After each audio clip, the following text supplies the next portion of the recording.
कश्मीर की हरी भरी वादियों में जहां शिकारे झीलों पर तैरते थे और हवाएं फूलों की खुशबू लाती थीं, एक लड़की रहती थी जिसका नाम था आरजू। वह एक साधारण परिवार की बेटी थी जिसके पास न तो धन था और न ही कोई विशेष रुतबा। लेकिन उसकी आंखों में एक ऐसी चमक थी जो हर किसी को अपनी ओर खींच लेती थी। गांव वाले कहते थे कि उसकी मुस्कान में कोई जादू है, जैसे वह इस दुनिया की नहीं हो। आरजू को एक युवक आदिल से प्रेम हो गया। आदिल एक कवि था जो अपनी कविताओं में प्रेम और प्रकृति को बुनता था। दोनों की मुलाकात एक मेले में हुई थी जहां आरजू ने आदिल की कविता सुनी और उसका दिल उसकी बातों में खो गया। लेकिन उनकी प्रेम कहानी को उस समय के रीति रिवाजों ने स्वीकार नहीं किया। आरजू के परिवार ने उसकी शादी एक धनी व्यापारी से तय कर दी। शादी से पहले की रात आरजू ने आदिल से मिलने का फैसला किया। वे दोनों एक प्राचीन मंदिर में मिले जहां एक बूढ़े साधु ने उन्हें एक रहस्यमयी मंत्र दिया। साधु ने कहा, यह मंत्र तुम्हारे प्रेम को अमर कर देगा।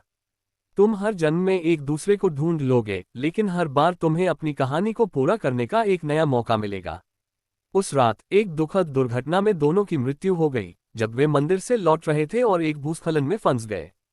कई दशकों बाद बनारस की पवित्र गलियों में एक लड़की ने जन्म लिया जिसका नाम था माया। माया एक गंगा घाट पर फूल बेचने वाली थी। उसकी आवाज में एक ऐसी मधुरता थी कि हर कोई उसकी ओर खींचा चला आता था। माया को अक्सर सपने आते थे पहाड़ों, झीलों और एक ऐसे चेहरे के जिसे वह पहचानती थी पर याद नहीं कर पाती थी। एक दिन एक युवा चित्रकार रवि गंगा घाट पर अपनी पेंटिंग बना रहा था। जब उसने माया को देखा तो उसके हाथ रुक गए।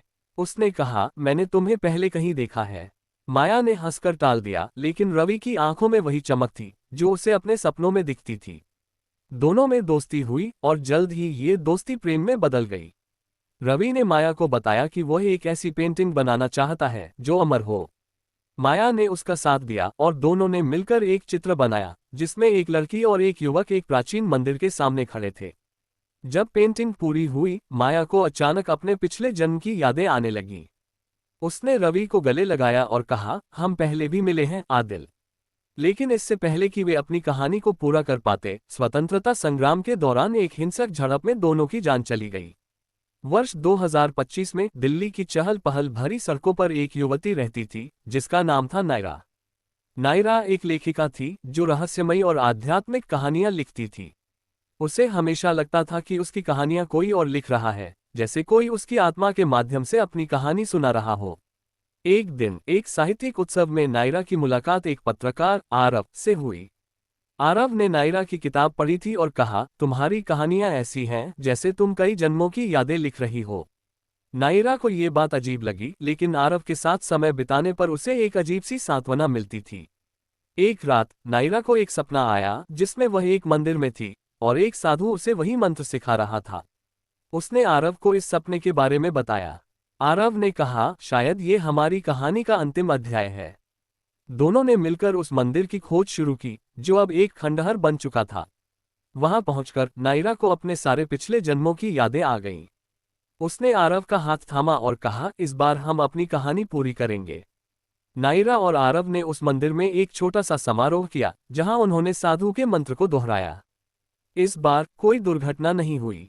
उन्होंने एक दूसरे के साथ जीवन बिताने का वादा किया और अपनी प्रेम कहानी को पूरा किया। गांव वालों का मानना था कि वो लड़की जो हर जन्म में लौटती थी, आखिरकार अपनी मंजिल तक पहुंच गई थी।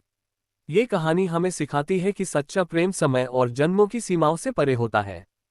हर जन्म में हमें अपने अधूरे सपनों को पूरा करने का एक और मौका मिलता है। चाहे कितनी भी बाधाएं आएं, अगर हम अपने दिल की आवाज सुने तो हमारी कहानी जरूर पूरी होगी।